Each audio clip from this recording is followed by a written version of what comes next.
Boomtown Rats guitarist Garry Roberts has died age 72, the band have confirmed.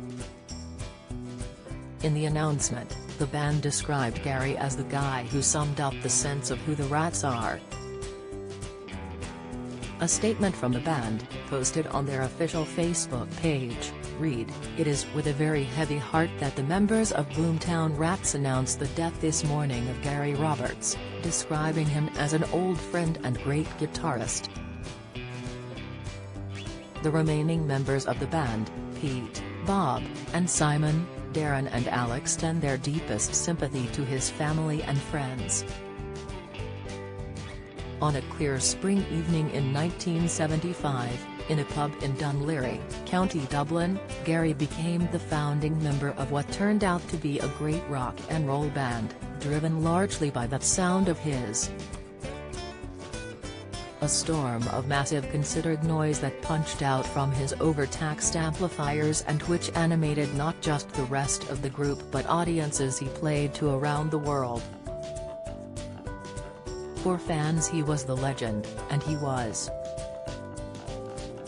For us he was Gazzer, the guy who summed up the sense of who the Rats are. We have known Garry since we were children, and so we feel strangely adrift without him tonight. Safe travels Gaz. Thanks for everything mate. The statement was then signed by band members Bob, bassist Pete Burkett and drummer Simon Crowe, as well as Darren Beale and Alan Dunn. Fans shared messages of condolence in the comments section as one wrote, "So sorry to hear this news.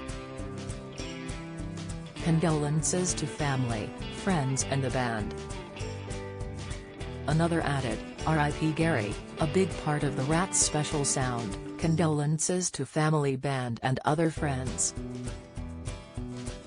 Sad loss. Shocking news. Garry. Such a gent and a great guitarist, farewell," a third penned. And a fourth wrote, "Lost for words, genuinely shocked. Thank you for all the gigs and great tunes. R.I.P. and sincere conduit his loved ones 20. The guitarist was one of the founding members of the group and is said to have been instrumental in choosing the name Boomtown Rats. As well as playing guitar for the band, Garry contributed backing vocals on most of the recordings, while also playing bass guitar and saxophone on some songs. Roberts and the rest of the members formed the band in Dublin in 1975. After the group disbanded in 1986, Roberts went on to work with Simply Red and orchestral maneuvers in T-Dark. Garry also worked as a sound engineer for Flesh for Lulu on their 3-month US Boot Lounge tour in 1987. Later, he reunited with Bob Geldof as he played guitar on some of his solo tracks. A biography for the guitarist on the band's official site states, "Garry has never been and never will be an ex-Boomtown Rat, and he is currently trying to muster enough votes for his nomination as Lord Mayor of Boomtown."